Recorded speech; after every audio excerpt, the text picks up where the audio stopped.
உப்புமா பண்ணும்போது பச்சை மிளகா, இஞ்சி, கருவேப்பிலை இதெல்லாம் நம்ம தாளித்து கொட்டும்போது இதெல்லாம் பொடியாக நறுக்கிட்டு போடுவோம்.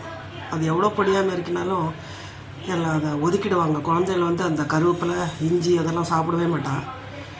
அதனால் இது எல்லாத்தையும் மூணையுமே ஒரு சின்ன மிக்ஸி ஜாரில் போட்டு நல்லா பொடி பண்ணிவிட்டு கடுகு உளுத்தம் பருப்பு தாளித்து கொட்டிட்டு இந்த பொடி பண்ணதையும் போட்டு வதக்கிட்டோம்னா அதுக்கப்புறம் ரவை உப்புமா பண்ணாலும் சரி, அரிசி உப்புமா பண்ணாலும், சேமியா உப்புமா பண்ணாலும், அதுக்கப்புறம் வெங்காயம் தக்காளி எல்லாம் போட்டு வதக்கிறதெல்லாம் பண்ணிட்டு உப்புமா பண்ணால் ரொம்பவே நல்லாயிருக்கும்.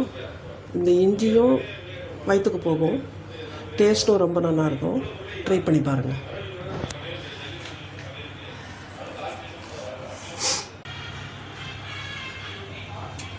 இந்த மாதிரி பொடி பண்ணிவிடுங்க. பொடி பண்ணிட்டாக்க நம்ம வந்து நறுக்கிறத விட இது ரொம்ப ஈஸி. பொடியாக உக்காந்து நறுக்கிற நேரத்தை விட இது ரொம்ப கம்மி நேரம் தான் ஆகும்.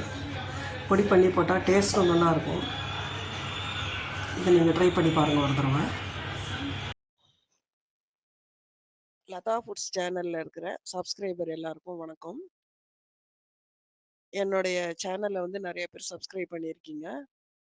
எல்லாருக்கும் என்னோட நன்றி தெரிவிச்சுக்கிறேன். இப்போ நான் வந்து புதுசாக லதா ஸ்டோரி டைம்னு ஒரு சேனல் ஆரம்பிச்சிருக்கேன்.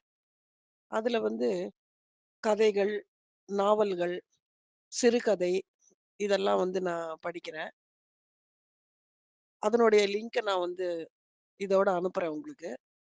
எல்லாரும் அதை கேட்டுட்டு இதே மாதிரியும் உங்களுடைய சப்போர்ட் எனக்கு கொடுக்கணும்னு நான் கேட்டுக்கிறேன். ரொம்ப நன்றி.